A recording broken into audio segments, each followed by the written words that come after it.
Magandang umaga po. Pagpatuloy natin. Ang sa akin, importante po ito ngayon. Ito ay matindi, talagang national security ang involved dito. Mga kababayan ko, naalala nyo ba nung ako'y nag-vlog na yung mga nahuli na mga lumutang-lutang na mga droga sa karagatan sa norte? Na sinabi ko taga norte ang pinakamalaking hari ng droga ngayon. Ito naman po, may hulihan na nangyari, malakihang hulihan din sa Quezon City at ang tinuturo ng mga pulis Quezon City na source ay yung mga seaports sa norte. Pag sinabi kong norte, kasama dyan yung Zambales, kasama yung Pangasinan, kasama yung La Union, kasama yung Ilocos Norte, kasama ang Ilocos Sur sa 4 Point, no? Kasama rin ang Cagayan, kakasama din sa Batanes. Yan po ang pinaka-problema natin sa ngayon. Kaya hindi binibigyan ni Bungbong ng malaking importansya ito. Ito ba'y dahil sa siya ay addict sa cocaine? Malamang. Malamang yan po ang dahilan. At ito po, babasahin ko lang muna sa inyo itong report ng pulis na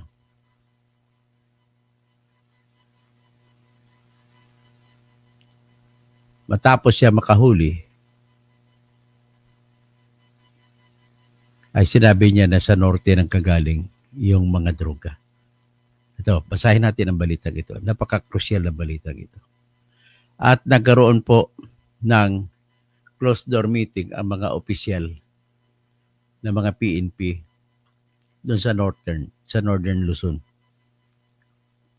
So, ito, nabasa nyo na, Northern Luzon, Police, Northern Luzon, seaports used as narcotic shipment hubs. Yan. Kasi ang katotohanan po, dahil sa kahigpitan natin sa Pilipinas, wala na pong gumagawa ng laboratory sa Pilipinas. Nasa labas ng Pilipinas ang laboratory ng mga droga. At pinapapasok sa Pilipinas sa pamamagitan ng mga provincial ports.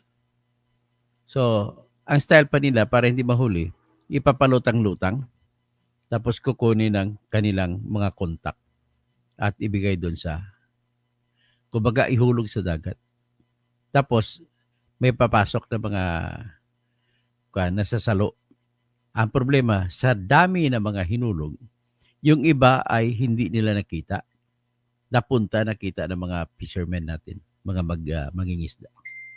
So, ngayon, ang nakakatindi dito, basahin lang muna natin balita. Seaports in Northern Luzon are increasingly being used as transshipment points for illegal drugs entering the country and later distributed across Metro Manila and even up to Mindanao, authorities said over the weekend. These confiscated drugs meant for local distribution but in such large quantities, they are directly taken from naval areas in the north. Pag sinabi mo naval area, sea, which are often used for illegal importation from other countries. This was according to Corporal Francisco Alura of the Special Operations Unit, National Capital Region, in an interview with the Manila Times.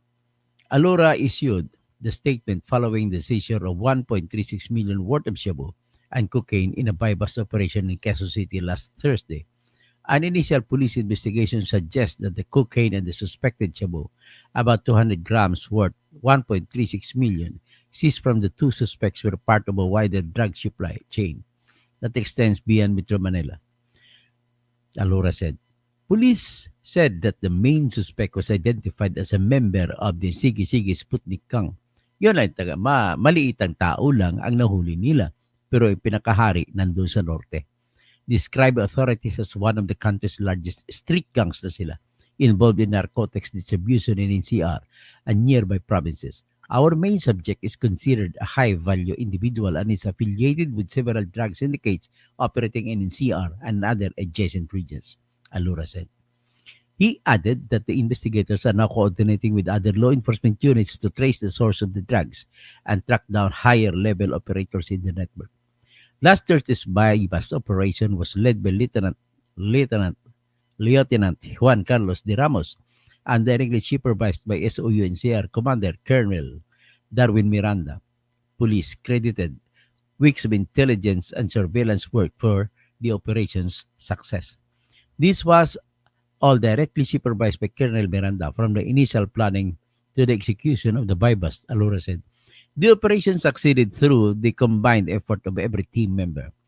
Police said the suspects would face drug-related charges as authorities continue to pursue the broader network.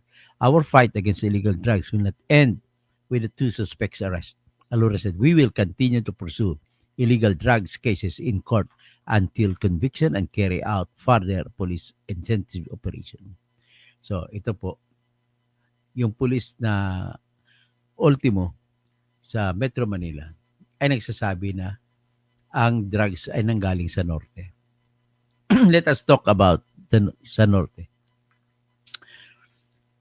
In recent years, kailangan malaman ito ng bagong hepe ng PDEA na si Isagani Neres. Inappoint siya noong February 4, 2025. Kapalit ni Moro Virgilio Lazo. So, ang tanong, kailangan magmatiyag ka, PDEA Chief Isagani Neres. Bakit naman po? Unang tanong ko sa iyo, hindi mo ba pinapalo up itong mga nahuli na palutang-lutang na shabu? Hindi mo ba na pinapalo up ito kung paano ito nangyari? Mukhang hindi mo inaasikaso. Alam mo bakit ikaw po ay Ilocano, Neris? So, bakit sa norte, ang una kong tanong, kung sa norte po nakita yung mga lumutang-lutang na mga shabu, bakit hindi mo kayang kapwa mo lang Ilocano dyan ang drug lord dyan? Ang ibig sabihin, kasi dyan nakikita. Di ba? So, wag na po tayo patumpik-tumpik pa. Dapat tanggalin ka na ni BBM dyan sa pwesto kung wala man lang. Akalain mo, hindi mo na control yan at patuloy pa rin may huli sa droga. Nang ibig sabihin po, patuloy ang pagpasok. At akin itong tahasang sinasabi na walang takot. Kasi bakit po? Ito, ang patunay yung relo ko. Tingnan mo yung relo ko. Michael Kors lang yan. Ibinayad sa akin ni Percy Lapid dito sa lahat ng kaso na sa live. Kaya, wala ko.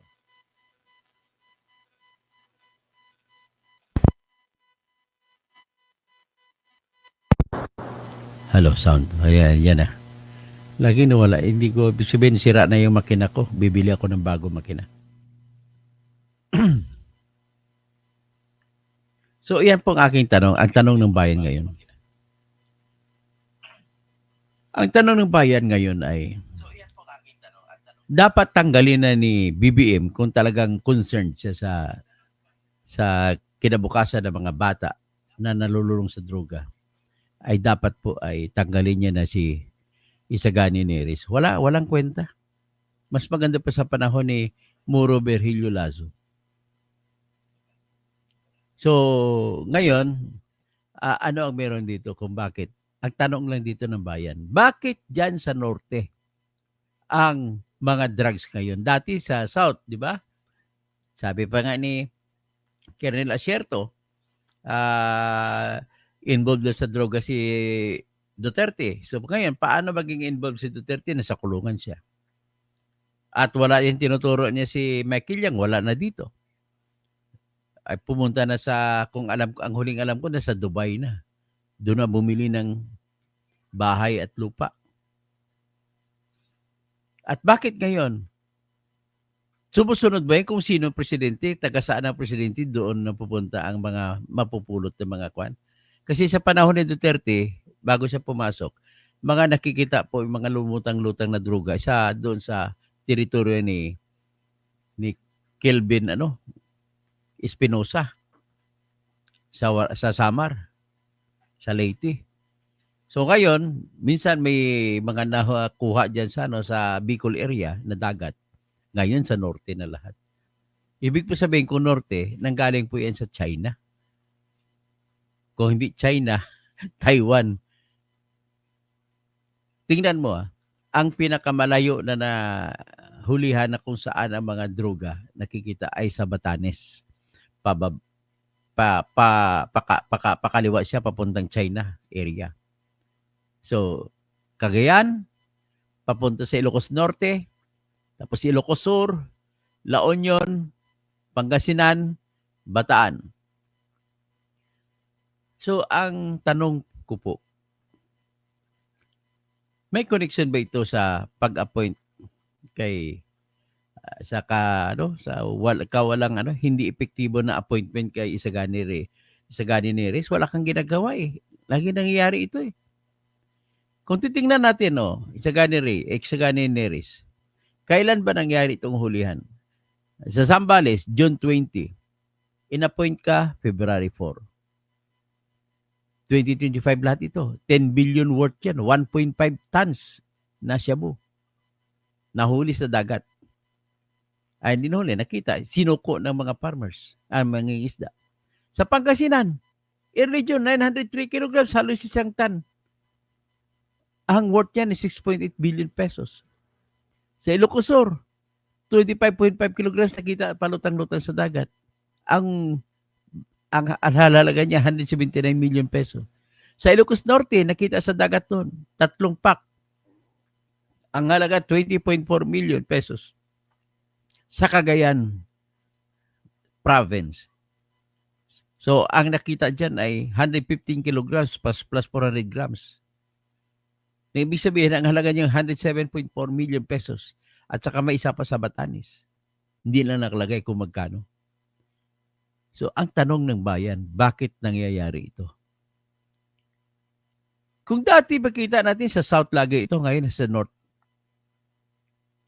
So, kailangan dapat mabigyan ito ni BBM ng pansin. Bakit naman sa ganun? O, di ba? O, ngayon, mag-ano lang muna ako. Mag-shout out. Si Marilyn Bundok. Bugsadam, good morning sir. So, nasa norte ang drug lord. Sino pa? Siyempre, taga-norte ang drug lord.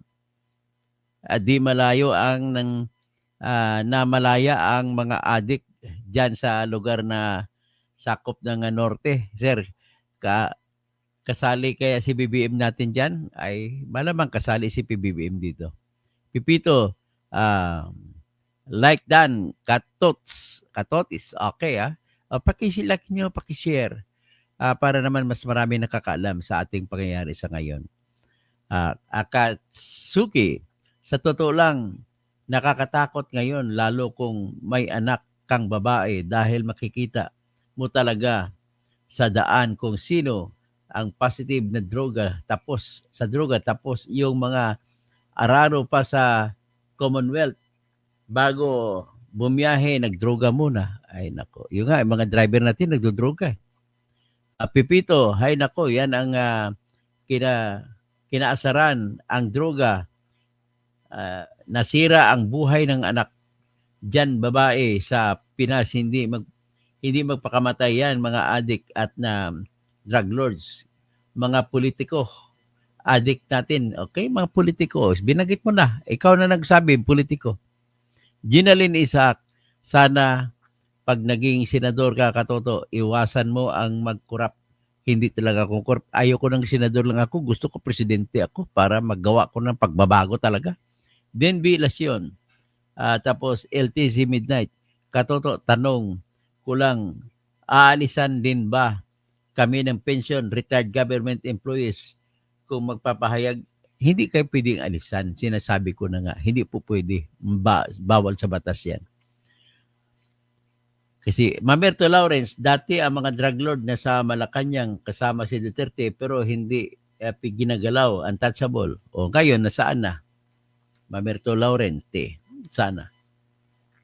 So, ibig sabihin, hindi drug lord yun kasi meron pa rin eh. Kasi kung drug lord si Duterte, dapat nung umalis siya, wala na yan, di ba? Yan lang naman ay logical statement lang yan, saka logical argument.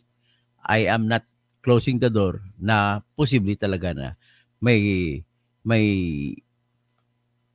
may connection sa droga.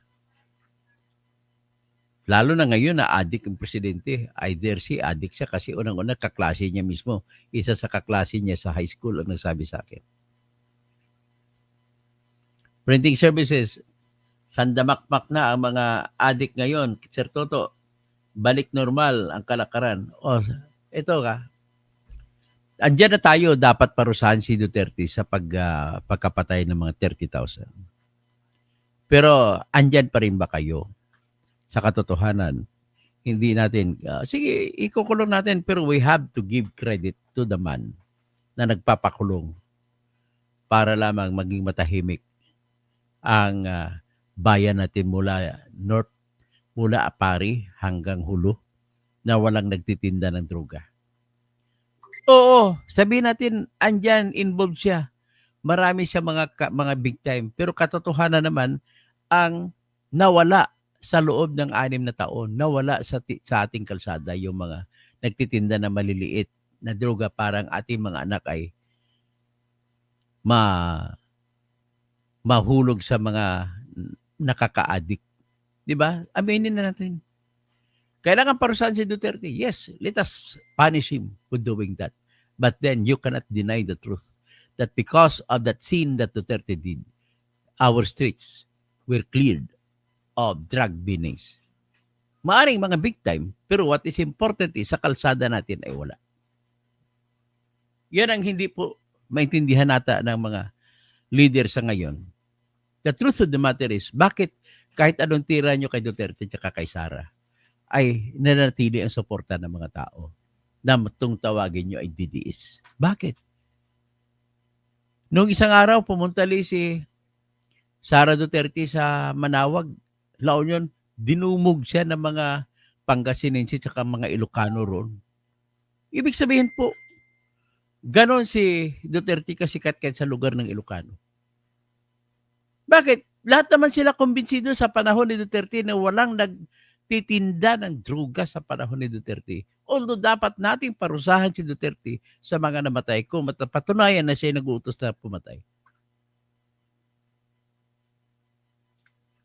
Let us talk about reality. So it was a choice by Duterte during his time to kill and yet clear the streets of the drug menace, or not to kill and yet allow them to stay in the streets. Dalawang bagay, dalawang pulisiya ang pagpipilian mo. Tawagin mo na pulisiya. Although I don't see that it can be proved as a policy kasi ang official pronouncement ni Duterte during the time was kill if you are to be killed by your enemies. Yun ang advice sa mga pulis. Hindi natin makakalimutan na tinarget si Mayor Antonio Halili ng Tanawan sa flag ceremony. At hindi rin maalis sa katotohanan na ako'y suspetsa ko yun si Duterte na papatay nun. Marami pa ibang namatay. Kahit kayong banat sa Osamis na palagay ko talaga inutusan doon si Colonel Espinido para mayari si mamamatay. Kaya naniwala pa rin ako, pasensya ka na Joby Espinido. I'm still in the belief, although I find in you as a man who praises God, but I do believe na minurder niyo talaga mga paruhinog dyan. Parang it was a choice. Shall I kill or not to kill? Kung patay mo siya, ang tanong naman, nawawala bang droga sa Osamis? Tanong natin kay Gobernador Civil Henry Sevilla Uaminal. O dumami pa ata. O dyan sa the rest ng Misamis Occidental. May pinatay pa nga dyan, di ba? Yung nakakatindi, nagla-livestream, pinatay sa loob. So kung nagla-livestream, pinatay, ibig sabihin, nandiyan pa rin ang droga. So, ganito na rin nais ko lang ulitin. Mula mula kay BBM, hindi natin maikaila na ang lahat ng mga lumutang-lutang na droga ay natagpuan sa norte. Una natagpuan June 20, ulitin ko lang, 1.5 tons worth 10 billion June 20 sa Zambales. Noong maaga pa sa June, pagtapos na pagpasok ng buwan ng Hunyo, may nakita naman sa dagat 903 kilograms worth 6.8 billion pesos. Mga shabu ito. Sa Ilocosur, June 9 to 10, natagpuan na lumutang-lutang ang 25.5 kilograms na shabu worth 179 million pesos. Sa Ilocos Norte, sa kalagitnaan ng Hunyo, 3 pack ng shabu ang nakikita worth 20.4 million. Sa Cagayan, dagat ng Cagayan province, norte pa rin ito. Noong June 16 to 17, nakita na palutang-lutang 15 kilograms plus 400 grams ng mga shabu worth 107.4 million. Sa Batanes, sa lugar naman ni Congressman Abad, may nakuha din. And in all these periods, from the time of the takeover of BBM, wala ka nang makitang palutang-lutang na droga doon sa South. Wala ka nang dati nakikita natin yung sa lugar ni Kelvin Espinosa sa Leyte, sa Bicol. Kanina mga droga 'yon. O ngayon sa Norte, bakit sa Norte lahat? Ang tanong, ang sagot, saan ang sagot? Kunin natin ang sagot kay PDEA Chief Isagani Neris at saka President Bongbong Marcos. Sabi nga ng asin, nakita mo na ba ang bagay na dapat mong makita? Wala, shabu lang. Nagawa mo na ba ang bagay na dapat mong ginawa?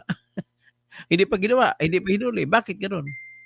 Kalagan niyang tali sa paa, imulat na ang inyong mga mata. Kay sarap mabuhay, lalo na't alam mo kung saan papunta. O yan, ang kanta ng asin. Sige, Dennis Causing, kapatid ko. Magandang umaga, si Andre Casimilio. Bakit daw ang monthly 150M si Kopman kay Dutae? Alam mo, Andrew Casinillo, andyan na naman kayo. Huwag mo iligaw kay Duterte. Ang kwento, droga sa norte. Kakampi ka talaga ni BBM. All right. Ang sweldo po kay Attorney Kaufman, hindi po 150M na kwento lang ni sinungaling na Trillanes. Iyan ang papasira sa mga Bicolano. Yung Trillanes, sinungaling. Kahit sinong abogado, tarugin mo, mayroon bang magbabayad 150 million? Pwede yan, 5 million, pwede. 10 million, pwede. Pero 150 million? Kabuang. Pero nag-research na po ako. Ang nagbabayad pala kay Attorney Kaufman ay ICC. Kaya sabihin ko ito kay Attorney Pelayo, magti-training kami pag-abogado ng ICC. Kasi isang kaso lang hawakan mo. Pag nagiging abogado ka ng akusado, 2 million pesos a month. Tumataginting yan. ICC ang nagbabayad, hindi akusado. Kasi na konti, binabayaran yan. Siguro kahit 1 million naman, kaya panay kwento ng kwento eh. Lahat po na mga magsiserve maging abogado ka ng akusado, magiging abogado ka ng ICC, lahat po may bayad. Ganon kayaman ang ICC. Kasi bakit ang nagbibigay ng pera dyan? Japan, number 1. Number 2, Germany. Number 3, France. Number 4, Netherlands. Number 5, Belgium. Lahat po sa mga European countries. Kaya huwag kayo wala pong abogado, kahit sinong abogado, tanungin mo, wala pong, hindi totoo yung 150 million kwento ni Trillanes. Ni siya nga, kinuha niya si Attorney Jude Sabio para maging abogado ni Matobato. Namatay na lang yung hindi niya binayaran, nagreklamo, hindi siya binayaran ni Trillanes. Kawawa naman yung taong yun. Panyero, Attorney Jude Sabio, na ilibing na. Namatay siya sa stroke. Siguro na-stroke siya dahil siya hindi makasigil. Tapos mayroon pa siyang threat kay Duterte. Kasi nag-abogado sa kay Bato-Bato. Siyempre, galit si Duterte sa kanya doon. Ganun lang kasimple lang yan. Ang tanong ng bayan, bakit BBM? Tatanong ko to kay BBM at saka kay PDEA Chief Isagani Neres. Bakit sa Norte lahat nakikita sa ngayon ng mga droga? Lumutang-lutang. Ang sagot, nasa inyo mga kaibigan. Si Andre Casinillo, Nancy Lozano, Dr. Toto, pag-igihan mo, programa mo, by 2020, takbo ka, kilala ka from Mindanao, baguhin mo ang Pilipinas. Naku, kailangan ko dito. Hindi ko kaya ito pag wala sa tabi ko sa Atty. Pelayo. Pag magpresidente ako, siya ang vice president, de facto. Si Nancy Lozano, tapos si Andre Casinillo. Ang swerte pala ni Dutae, ang ICC. Maswerte. Ganun man talaga lahat ng akusado. Lahat ng akusado, pati sa Sudan, ICC nagbabayad. Ikaw, Andre Casinillo, lagi ka lang pumapasok dito, panay kwento mo, panay walang basihan. Alam ko, membro ka ng kulto ni Trililing. Alam ko yan. Membro ka ng kulto. Pipito, new rules sa Canada. 2 years kang hindi, saan ba yun? 2 years kang hindi nauwi that he will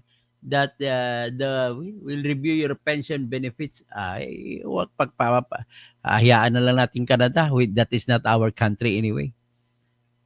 Tapos yung drug user ngayon, nandun din sa staff. Ay, dami sa totoo lang Kung may nakikita na positive sa opisina ni Baste na mga addict, mas marami dyan sa Malacanang. Sigurado ko dyan. Sino pa ba magkasama-sama?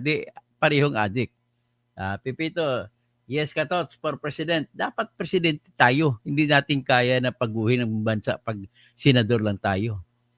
Ang gagawin kong tirador ng bayan, si Atty. Pelayo, pag ang presidente ako.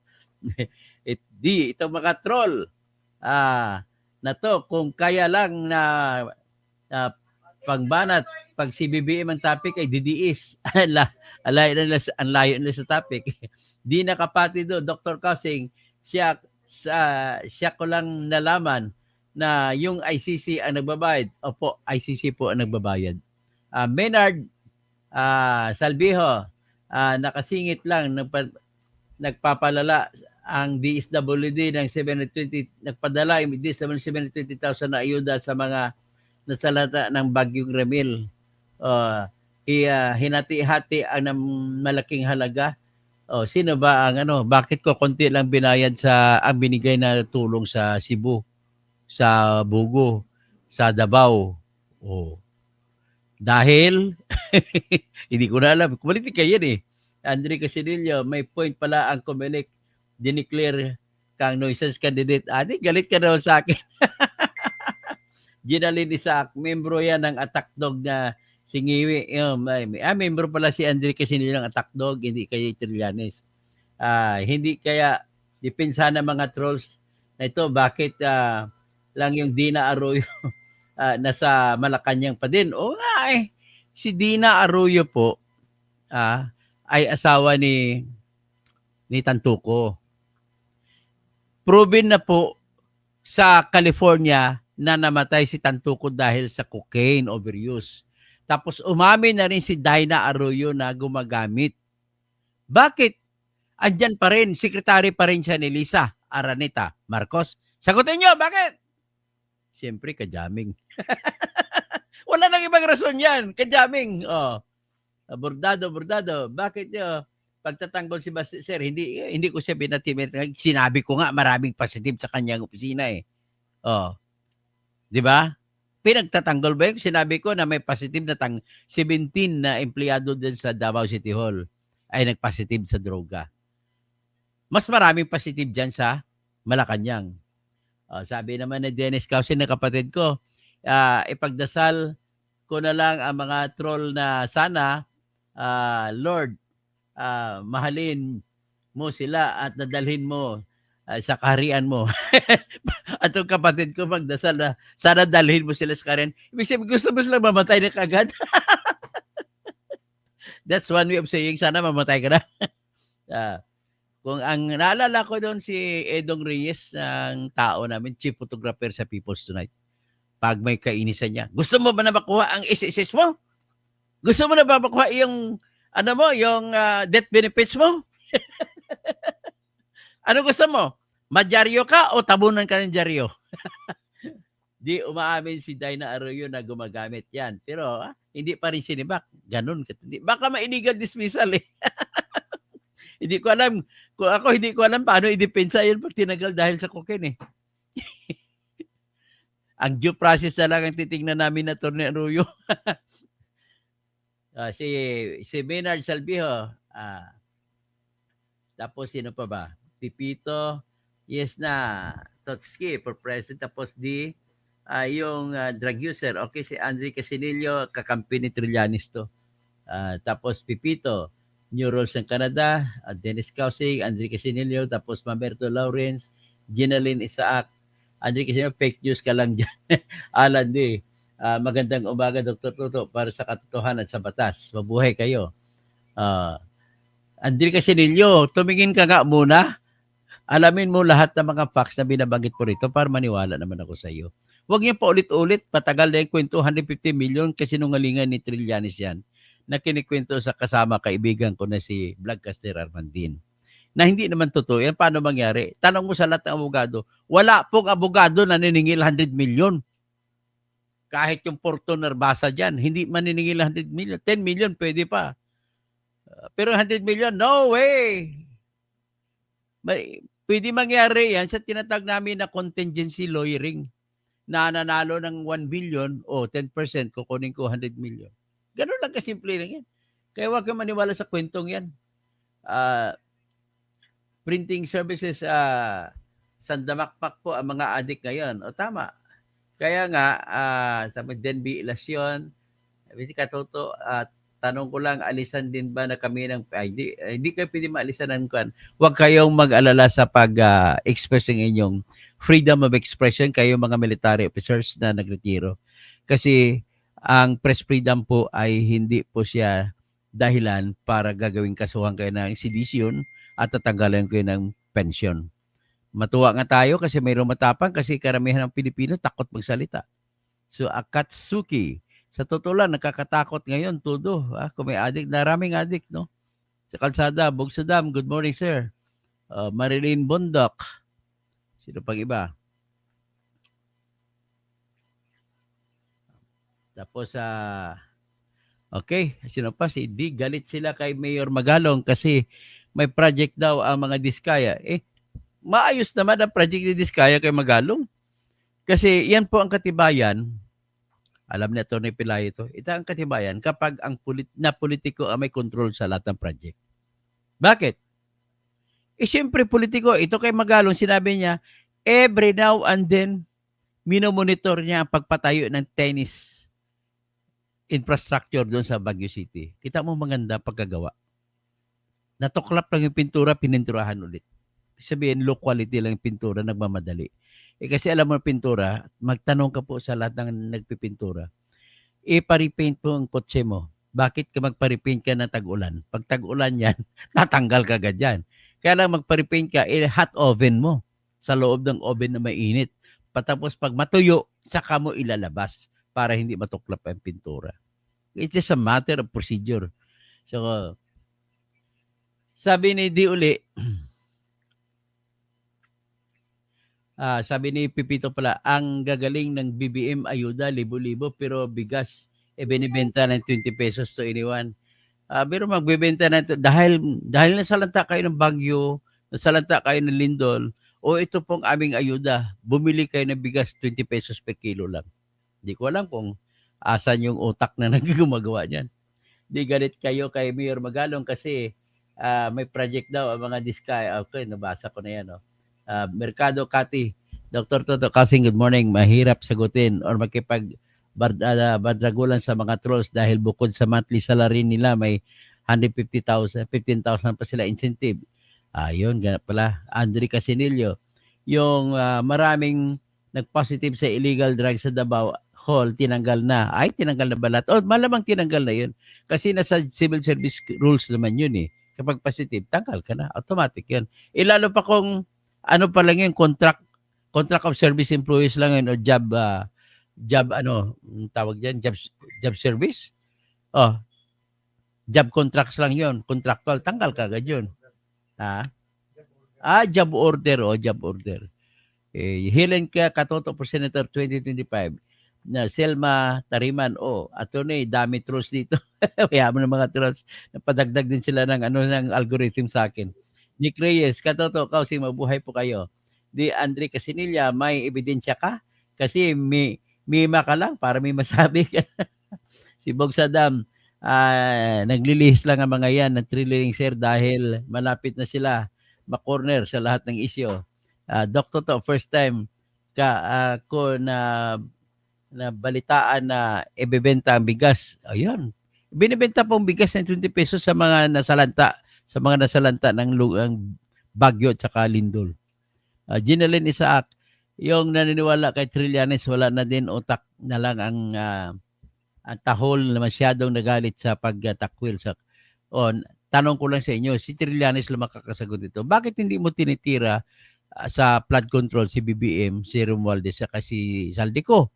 Si Saldico, obvious kahit na kapwa mo Bicolano, tirahin mo yun kasi talagang klaro na magnanakaw na yun. Si Robert Valenzuela Ferrer, nasa Davao. Andre Casilillo, may ebidensya daw, nanood ka ng legit balita na may time ka naman basa-basa. Sabi ni Andre Casillo, wala kang ebidensya. Daw, binanggit mo daw lang pala bakit mo binabanggit dito kung daw pa lang? Pipito, kaya nga ayokong umuwi, baka tong poker kong kwentas hablutin. Yon. Maraming naghablot sa kalsada, kayon. So, DNG, Andre kasi asan ang ebidensya mo? Tapos, Selma Tariman, Attorney, okay po, trolls, kasi may mukha ako, ingat po talaga. Camshare Daguno, naniwala na pala ang attorney sa mga, ano bang hersey sinasabi mo? Hindi po yun hersey.